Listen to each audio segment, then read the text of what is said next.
Page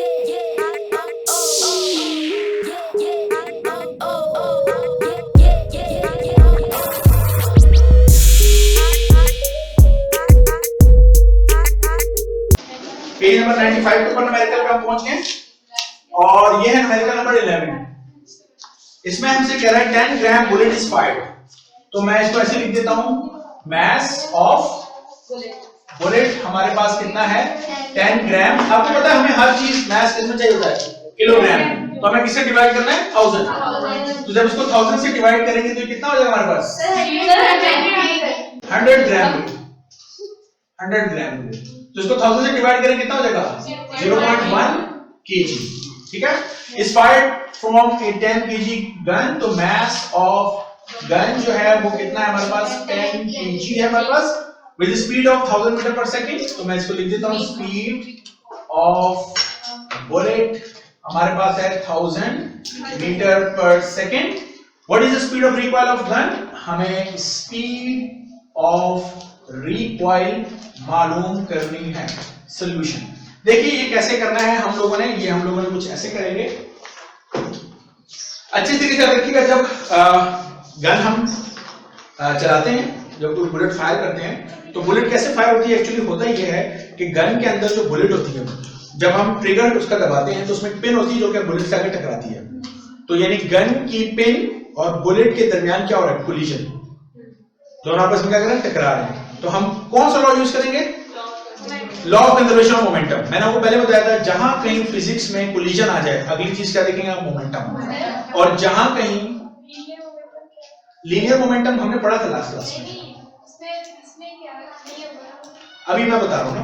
तो जब हम बुलेट फायर करते हैं तो बुलेट फायर करने से होता है एक्चुअली ये है कि जब भी आपने देखा होगा कोई बंदा जब गन चलाता है उसको पीछे की जाने में झटका सा लगता है, उसे हम कहते हैं रिकॉइल। क्या बोलते हैं, उस रिकॉइल की स्पीड कितनी है वो हमने मालूम करनी है। ये बात समझ में आ गई कि बुलेट कैसे फायर हो रही है। गन में जो पिन है और जो बुलेट है उनका आपस में क्या हो रहा है, कोलिजन हो रहा है। एग्रीड?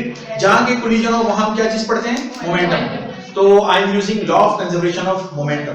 तो मैं इसको लिख रहा हूं, अकॉर्डिंग टू लॉ ऑफ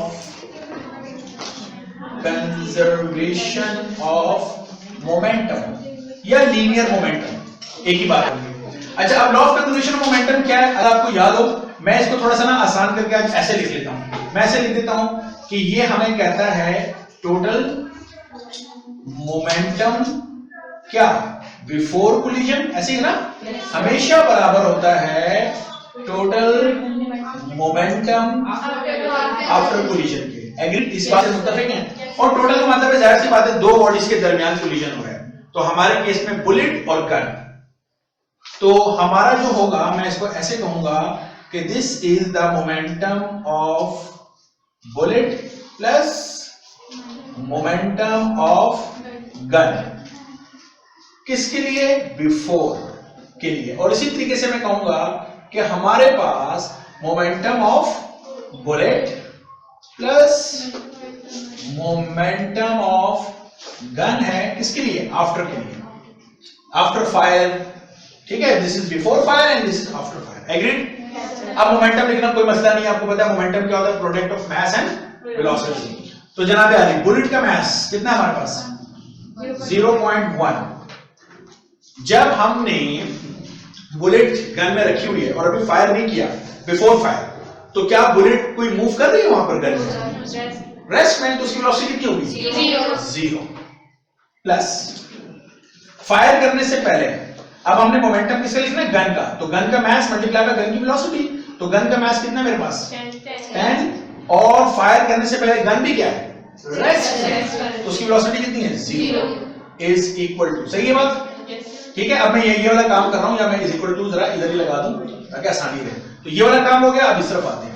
फिर दोबारा मैंने मोमेंटम किसका लिखना है, बुलेट का।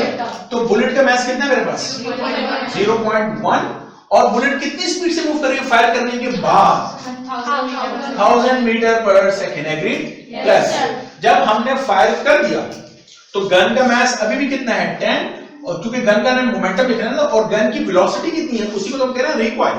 तो मैं इसको लिख देता हूं, this is speed of recoil. Agreed? समझ में आया? स्पीड या वेलोसिटी जब भी मास से मल्टीप्लाई, तो जनाब 0.1 मल्टीप्लाई बाय 0 0 और 10 मल्टीप्लाई बाय 0 0, तो ये 0 प्लस 0 कितना हो जाएगा? 0। 0.1 मल्टीप्लाई बाय 1000 दिस बिकम 100। 100 ठीक है। 0.1 को 1000 से मल्टीप्लाई करेंगे कितना हो जाएगा? 100 plus 10 multiply by speed of recoil. बताओ यार कोई इशू? No sir. अच्छा ये 100 प्लस का यहाँ क्या हो जाएगा? -100 और 10 multiply by speed of recoil. Agreed? ये 10 मल्टीप्लाई यहाँ से क्या हो जाएगा? डिवाइड, तो -100 upon 10 this is your speed of recoil.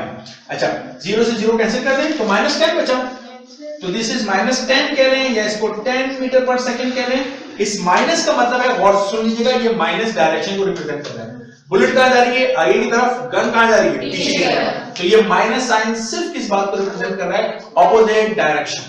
तो अगर वो कहता है स्पीड, तो स्पीड का मतलब होता है कि इसमें सिर्फ मैग्नीट्यूड बताते हैं, डायरेक्शन। जब वेलोसिटी होती है उसमें डायरेक्शन भी आती है। तो अगर मैं ये माइनस हटा रहा हूं तो ये बात समझ में आ गई क्यों हटाया मैंने? ये माइनस हटाने का मतलब मैं सिर्फ स्पीड बताना चाह रहा हूं। So this is my answer. मैं मुतमईन हूं, यहां तक बात समझ में आ गई है? Yes sir. Okay, moving towards the next numerical. आप इसको बाद में लिखते रहिएगा। नंबर 12। नंबर 12 में वो कह रहे हैं हमसे, ओके नंबर 12 जो न्यूमेरिकल है, दिस इज मैं इसको लिख देता हूं, it is the most important numerical. Okay class, ये एग्जाम में आया हुआ है। इसमें खास बात है जिसका आपने बहुत ध्यान करना है। हमारी बुक में वो खास बात उसने एक्सप्लेन नहीं की, लेकिन एग्जाम में जब एग्जाम का ये आप न्यूमेरिकल पढ़ेंगे तो उसमें बाकायदा उसने सही सही अल्फाजों में लिखा हुआ है, वहां ये बात समझ में आ जाएगी जो मैं बताना चाह रहा हूं। अब जरा इसको सुनिएगा। कह रहा है 50 ग्राम बुलेट, तो मैं इसको लिख देता हूं कि मास ऑफ जो बुलेट है वो कितना है? वो हमसे कह रहा है कि किसमें हमने इसको फायर किया? 10 kg block. So mass of जो ब्लॉक है वो कितना है? 10 kg। Suspended by long cord so that it can swing as a pendulum. वो ये रहा है कि हमने एक सपोर्ट के जरिए, एक तार के जरिए एक मास को क्या कर दिया? हैंग कर दिया, और एक बुलेट को उसके ऊपर हमने फायर किया। जब बुलेट आगे ब्लॉक से टकराई तो ये ब्लॉक क्या करने लग गया? पेंडुलम की तरह स्विंग करने लग गया। तो ये जब स्विंग करके इधर गया ये ब्लॉक ऐसे, ठीक है? जरा देखिएगा, ये था ब्लॉक का सेंटर। तो जो ब्लॉक का सेंटर है उसे हम क्या कह रहे हैं? Centre of gravity. क्या बोल रहे हैं? तो मैं एक लाइन ऐसे एक्सटेंड कर देता हूं, ये रही सेंटर ऑफ ग्रेविटी। लेकिन जब ब्लॉक ऊपर चला गया तो ये रहा सेंटर, है ना? अब सेंटर ऑफ ग्रेविटी ऊपर गया या नहीं गया? तो वो आपसे न्यूमेरिकल के अगले हिस्से में जो कह रहा है वो कह रहा है if the block is displace, अगर ब्लॉक अपनी जगह से डिस्प्लेस हुआ, सो दैट कुछ इस तरह कि उसका जो सेंटर ऑफ ग्रेविटी है rises by 10 centimetre. Centre of gravity कितना राइज कर गया? ये हाइट कितनी है? 10 सेंटीमीटर। मीटर में कन्वर्ट करना है तो 0.1 मीटर 100 से डिवाइड करेंगे, ठीक है? What is the speed of the bullet? वो हमसे कह रहा है कि आप बताइए स्पीड ऑफ बुलेट कितनी है, ये हमने बतानी है। सॉल्यूशन। अब इसमें जो खास बात है जो मैं कह रहा था एग्जाम में बताता है, वो ये कि ये जो बुलेट है जब ये आपके ब्लॉक से टकराएगी तो ब्लॉक का हिस्सा बन जाएगी। मिसाल के तौर पे मैं आपसे ये इस बात इस तरह कहना चाहता हूं कि फर्ज करें मैं एक बड़ी सेंसिटिव वजन करने वाली मशीन पे खड़ा हूं और वो मेरा वजन बताता है। मैं उस ब्लॉक उस मशीन से साइड हो जाता हूं और इस मार्कर को उस मशीन पे रख देता हूं, तो वो मशीन क्या करती है? इस मार्कर का मास भी बता देती है मुझे। अब मैं अगर उस मशीन पे खड़ा होता हूं और इस मार्कर को अपनी जेब में डाल देता हूं तो मेरे मास में इसका मास क्या हो जाएगा? ऐड हो जाएगा। तो जब बुलेट ब्लॉक से टकराएगी तो ब्लॉक में धंस जाएगी। इसके लिए एग्जाम में आप देखिएगा, जो ये न्यूमेरिकल एग्जाम में आया है तो वहां पे लफ्ज इस्तेमाल हुआ है embedded in the block. Embedded in the block यानी ब्लॉक में एम्बेड हो गया, उसमें धंस गई वो गोली। ओके, तो हमें यहां पे बहुत ख्याल करना है कि आफ्टर द कोलिजन, जब बुलेट ब्लॉक से टकरा जाएगी तो बुलेट और ब्लॉक दोनों एक हो जाएंगे। ओके, ये मेरी बात समझ गए? अब हम इसको दोबारा न्यूमेरिकल को उसी तरीके से कर रहे हैं जिस तरह हमने ये किया था कि बुलेट और ब्लॉक दोनों आपस में एक दूसरे से क्या कर रहे हैं? कोलिजन कर रहे हैं। So this numerical will be done by law of conservation of momentum. तो मैं इस दफा दोबारा इतनी बड़ी बड़ी बातें नहीं लिखूंगा जो पहले मैंने लिख दी है, ठीक है? मैं इसको ऐसे कर रहा हूं कि हम लिख देते हैं according to law of conservation of momentum. ठीक है, अब क्या होगा? टोटल मोमेंटम को P लिख दूं, टोटल मोमेंटम बिफोर किसके बराबर होगा, टोटल मोमेंटम आफ्टर कोलिजन के। एग्रीड? ऐसे करते हैं शॉर्ट फॉर्म में। अब टोटल में दो होते हैं, तो यहां पर कौन है, बुलेट एंड ब्लॉक। तो लिखना शुरू करें इनका। सबसे पहले मुझे क्या किसका लिखना है, मोमेंटम लिखना है ऑफ बुलेट, फिर मुझे मोमेंटम लिखना है किसका, ब्लॉक का। Very good. किसके लिए, बिफोर कोलिजन के लिए। उसके बाद मैंने मोमेंटम लिखना है किसका, बुलेट का, दोबारा से ही कहा, और मोमेंटम लिखना है किसका, ब्लॉक का। किसके लिए, आफ्टर फायर के लिए। ठीक है, याद तक बात समझ आ रही है? तो वैल्यूज पुट करते हैं। बुलेट का मोमेंटम लिखना है, मोमेंटम क्या होता है, product of mass and velocity. Bullet का मास कितना है, 15. इसको डिवाइड कर लीजिए 1000 से, क्योंकि हमें केजी में चाहिए। 0.5। अच्छा, 0.05 kg class, it is 0.05 kg। Okay, तो ये बन जाएगा 0.05 मल्टीप्लाई बाय, जब बुलेट आके टकराने वाली है, यानी टकराने से पहले, तो जो बुलेट की स्पीड है हमारे पास, वही तो मैंने मालूम करनी है। ठीक है जी, तो मोमेंटम में लिखने जा रहा हूं बुलेट का, तो बुलेट का मैंने मास लिखा, और बुलेट किस स्पीड से आके टकरा रही है क्या, वही मुझे मालूम नहीं करना। तो मैं इसको लिख रहा हूं स्पीड ऑफ क्या, बुलेट प्लस। सही है। अब मैंने मोमेंटम किसका लिखना है, ब्लॉक का। तो ब्लॉक का मास कितना है मेरे पास, 10, और जब बुलेट इसे टकराई नहीं तो ब्लॉक रेस्ट में है या नहीं है, 0। क्या ख्याल है? अब आ जाए दोबारा से, बुलेट का मैंने मोमेंटम लिखना है। बुलेट का मास कितना है मेरे पास, 0.05। जब बुलेट ब्लॉक से टकरा जाएगी तो बुलेट कौन सी स्टेट में आ जाएगी, रेस्ट में। टकरा के तो बुलेट रुक जाएगी ना, तो बुलेट की वेलोसिटी कितनी हो गई, 0 प्लस। अब मैंने मोमेंटम लिखना है किसका, ब्लॉक का। तो ब्लॉक का मास कितना है, ये खास बात है, ब्लॉक के मास में बुलेट का मास मैं अब ऐड करूंगा। क्यों ऐड करूंगा, ये बात समझ में आ गई? क्योंकि जब बुलेट आके ब्लॉक से टकराएगी तो वो ब्लॉक का हिस्सा बन जाएगी। तो ब्लॉक का जो मास है वो आफ्टर द कोलिजन थोड़ा सा इंक्रीज कर जाएगा। एग्रीड? और जब ये बुलेट आके ब्लॉक से टकराई और ब्लॉक मूव करने लग गया, तो ब्लॉक किस स्पीड से मूव कर रहा है, क्या हमें पता है? This is the speed of क्या, ब्लॉक। अब इस न्यूमेरिकल में अगला प्रॉब्लम ये है कि स्पीड ऑफ ब्लॉक भी नहीं पता हमें, लेकिन कोई मसला नहीं। 10 मल्टीप्लाई बाय 0, 0। 0.05 multiply bye 0, 0। तो यहां क्या बचा, यहां पे हमें बचा 0.05 multiply by speed of bullet is equal to, इसको जरा 10 में प्लस कर लो तो this become 10.05 multiply by speed of block. Agreed? मुझे क्या मालूम करना है, स्पीड ऑफ बुलेट मालूम करना है। तो ये 0.05 जो स्पीड ऑफ बुलेट से मल्टीप्लाई हो रहा है क्या हो जाएगा, तो 10.05 multiply by speed of block divided by 0.05। समझ में आया? 0.05 मल्टीप्लाई यहां जाकर क्या हो जाएगा, इसको नाम दे दो क्वेश्चन नंबर। अगर अब मैं किसी तरीके से स्पीड ऑफ ब्लॉक मालूम करने में कामयाब हो जाऊं, तो कामयाब हो जाऊं तो न्यूमेरिकल सॉल्व हो गया। तो मैं यहां पर मालूम करने जा रहा हूं क्या चीज, स्पीड ऑफ ब्लॉक। ठीक है जी। जब बुलेट मूव करती हुई आ रही है तो बुलेट के पास कौन सी एनर्जी है, काइनेटिक।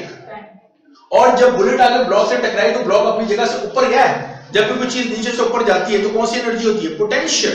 तो इसका मतलब है कि यहां पर काइनेटिक एनर्जी कन्वर्ट हो रही है इनटू पोटेंशियल एनर्जी। क्या ख्याल है? काइनेटिक एनर्जी का formula half mv², potential energy का फॉर्मूला mgh। m से m कैंसिल, ये 2 जो डिवाइड हो सब जगह क्या हो जाएगा, तो ये बन जाएगा 2gh, और स्क्वायर हटाऊंगा तो क्या आ जाएगा, root. So this will be the speed of block. ये ब्लॉक की स्पीड है हमारी। कैसे निकाला, समझ में आ गया? Yes sir. अब वैल्यूज मालूम करना कोई मसला नहीं है। 2g की वैल्यू 9.8, हाइट 0.1। एग्रीड? यहां से मेरे पास स्पीड मालूम हो जाएगी ब्लॉक की, मालूम कर लीजिए। जो स्पीड है उसको यहां पे पुट कीजिए। So equation number 1 implies that speed of bullet is equal to 10.05 multiply bye, मुझे बता दीजिए क्या है, 1.4 रूट निकाल के, है ना, मीटर पर second. So this is 10.05 multiply bye 1.4 divided by 0.05, इसको कर लीजिए, this will be your answer. ठीक है, ये सेंटीमीटर है ना, इसको मीटर में कर लीजिए, डिवाइडेड बाय 100। जी जी बताइए कितना आ रहा है? 281.4 मीटर पर second. This is your answer. मैं बोलता हूँ समझ में आ गया आप लोगों को? ठीक है, तो अगर आपने यहाँ पे 10 प्लस 0.05 नहीं किया तो ये आंसर 281 की बजाय शायद 280 आ जाए, ऐसे आ जाए, तो आप बोलेंगे देखिए करीब तरीन आ रहा है, सही लग रहा है, लेकिन ये गलती होगी। एग्जाम में उसने 12 बताई हुई बात।